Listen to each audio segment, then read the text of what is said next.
meus irmãos, a paz do Senhor. É um prazer enorme estar aqui mais uma vez para gravar uma reflexão para cada um de vocês. Eu quero agradecer cada um dos inscritos, né? Um canal pequeno, mas eu vejo que tem bastante pessoas se inscrevendo aí no canal. Eu creio que essa é uma ferramenta interessante para nós propagarmos a palavra de Deus. Esse é o intuito aqui. E hoje nós vamos estar falando sobre um assunto muito questionado, perguntado por muitas pessoas, sobre a descida do Espírito Santo de Atos 2. Se nós fizéssemos uma pergunta aqui no canal, a língua naquele dia, na descida do Espírito Santo no dia de Pentecoste, era a língua de anjo ou uma língua humana, uma língua de homens?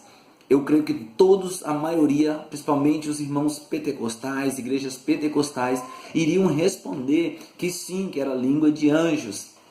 Mas nós vamos ver o que está inserido dentro do texto. Atos 2, irmãos, é uma profecia, né, de Joel, capítulo 2, lá, eu acho que, se não me engano, o verso 28, que o profeta Joel, ele diz que naqueles dias os vossos filhos seriam cheios do Espírito Santo e profetizariam. Os velhos, eles profetizariam também, seriam cheios do Espírito Santo, mais ou menos assim. Leia lá depois Joel capítulo 2 e o verso 28.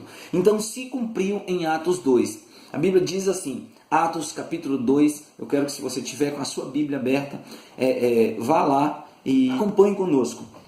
Diz assim, Atos dos Apóstolos capítulo de número 2.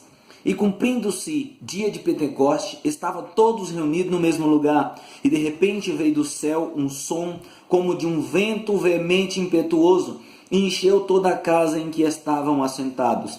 E foram vistos por eles línguas repartidas como de fogo, as quais pousaram sobre cada um deles. E todos foram cheios do Espírito Santo e começaram a falar noutras línguas, conforme o Espírito Santo lhes concedia que falassem. Amém? Meus queridos, se nós parássemos de ler o texto aqui, realmente nós iríamos ficar com a intenção de que essa língua aqui foi uma língua angelical. Uma língua que veio, que era somente os apóstolos sabiam e Deus sabia naquele momento. O interessante é que nós devemos começar a analisar esse texto a partir do verso 22. Nós vamos ver que aconteceu 3 episódios. 3 coisas aconteceu que hoje nós precisamos olhar para dentro de uma congregação, de uma reunião, se isso está acontecendo no momento daquela música onde todos começam a falar em línguas estranhas. Olha só o que aconteceu, o verso 2 diz assim, E de repente veio do céu um som como de um vento veemente e impetuoso e encheu toda a casa. Primeiramente, houve um sinal, houve um vento. Veio um vento impetuoso, um som como de um vento impetuoso sobre aquele lugar e encheu toda a casa. Aí o verso 3 continua.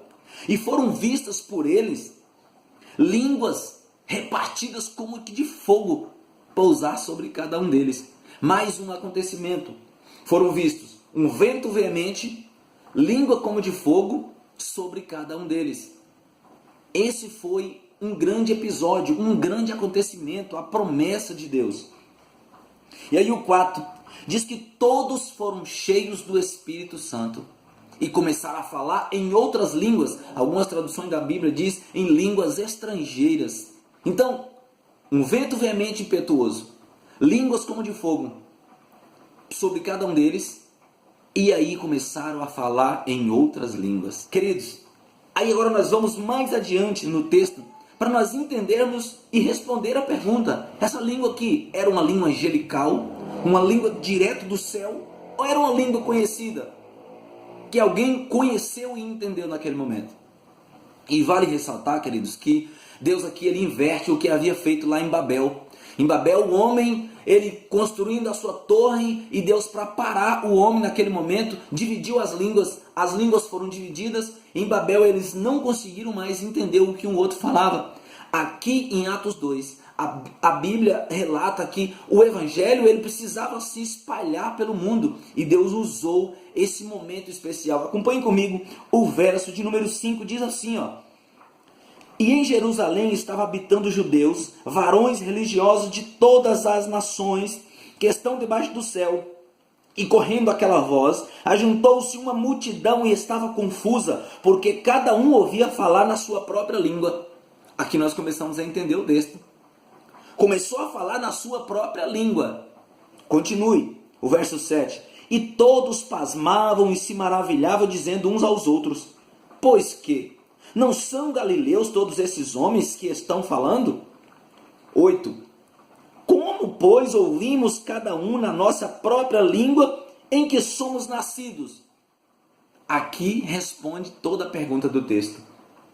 A língua falada aqui não foi uma língua angelical, não foi uma língua que ninguém conhecia, mas sim pessoas que estavam ali e precisavam ouvir as maravilhas de Jesus da boca dos apóstolos. E como que isso fez? O Espírito Santo desceu sobre eles e eles começaram a falar na língua daquelas pessoas que estavam ali.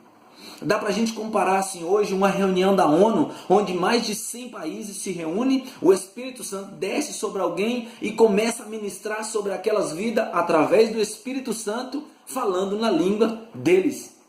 Aqui é nítido que eles começaram a falar: calma aí, esses homens não são galileus? Como que eles estão falando na nossa língua em que fomos nascidos? Aí ele continua no verso 9. Olha, vai ter uma lista. No verso 9 vai ter uma lista, como se fosse uma lista de países. São listas de países, na verdade. O verso 9 diz, partos e medos, elamitas e os que habitam na Mesopotâmia e Judeia e Capadócia, Ponto e Ásia, e Frígia e Panfilha, Egito e partes da Líbia, junto a Cirene, e forasteiros romanos, tanto judeus como prosélitos, cretenses e árabes, e todos temos ouvidos em nossas próprias línguas falar das grandezas de Deus. E todos se maravilhavam e estavam suspensos, dizendo uns aos outros: que quer dizer isto? E outros zombavam, dizendo: estamos cheios de mostos ou cheios de vinho. Você observa aqui que tinha vários países reunidos naquele lugar e todos ouviram falar na sua própria língua. Então, Atos 2, a língua falada aqui, através do Espírito Santo, foi uma língua de homem, uma língua existente, querido. Talvez alguém já leu esse texto e acha que foi uma língua angelical. Esse vídeo nós estamos gravando hoje, ele vai ter duas partes. Vai ter essa primeira parte e depois nós vamos gravar uma segunda parte que Paulo vai dar um direcionamento para a igreja. O falar em línguas, como que ele tem que ser, como que ele tem que se proceder num culto. E aí nós vamos falar um pouco sobre isso no próximo vídeo. Porque alguém pode dizer assim: irmão, eu não tenho o Espírito Santo. Como eu já ouvi pessoas vieram perguntar: pastor, será que eu não tenho o Espírito Santo? Tem sim. 2 Coríntios capítulo 1 e o verso 22 vai falar sobre isso. Que nós já fomos selados com o Espírito Santo em nossos corações. Temos sim o Espírito Santo. Mas naquele dia, o Evangelho de Cristo precisavam espalhar para o mundo. Hoje, quando nós entramos dentro de uma congregação e vemos aquele falatório de línguas estranhas, devemos recorrer ao texto sagrado, tanto Atos 2, quanto o que Paulo diz, 1 Coríntios 14, em diante, Paulo vai dar um direcionamento ao cristão como proceder no culto, e principalmente com o dom de línguas, que nós vamos falar no próximo vídeo. Então, a tua pergunta, talvez você tenha se perguntado. Eu já fiz essa pergunta para algumas pessoas e as pessoas simplesmente responderam: não, era uma língua de anjo. Não, em toda a história da Bíblia, nós nunca precisamos que um anjo traduzisse o que estava sendo falado. O anjo, quando ele vai até Abraão para anunciar o nascimento de Isaac, não houve nenhum intérprete. O anjo que foi anunciar o nascimento de Jesus não precisou de nenhum intérprete de língua. Ele falou na língua que Maria entendia, na língua que José entendia. Quando foi visitar Isabel, a mesma coisa. Então, em toda a história da Bíblia, irmãos, nós não vamos encontrar uma língua estrangeira, uma língua estranha que ninguém conheça. Segundo aí a pesquisa, tem mais de acho que 6.000 línguas no mundo, todas conhecidas. E isso também Paulo vai dar um direcionamento lá em 1 Coríntios 14. Amém? Fique com essa palavra no teu coração. Se alguém te perguntar, a língua falada em Atos 2 era de anjo ou de homem? Você vai responder que era uma língua de homem, era uma língua que já existia, as pessoas entenderam o que estava sendo falado. Amém? Neste momento, eu gostaria de orar com você. Talvez você está aí num momento tão triste da tua vida, passando por um momento tão difícil, mas saiba que tem um Deus Todo-Poderoso do teu lado. Amém? Ore comigo agora. Querido Deus e eterno Pai, eu quero glorificar o Teu nome, Senhor, por cada vida, Pai querido, que está, meu Deus, do outro lado, assistindo, vendo esses vídeos. O intuito aqui, Senhor, é levar a Tua palavra, levar a verdade, porque as pessoas precisam conhecer a Tua palavra. Pai, em nome de Jesus, se há alguém do outro lado vendo esse vídeo, meu Deus, está com o coração aflito, amargurado, passando por um problema em sua vida, talvez até mesmo pensando, Senhor, em se matar, em tirar a própria vida. Meu Deus, vá de encontro agora a esta vida, vá de encontro a este jovem, esta senhora, este senhor, esta criança. Meu Deus, em nome de Jesus, talvez tenha alguém enfermo, Pai, entra, meu Deus, agora para curar e para libertar no nome de Jesus. Em nome de Jesus, que todos sejam abençoados para a glória do Senhor.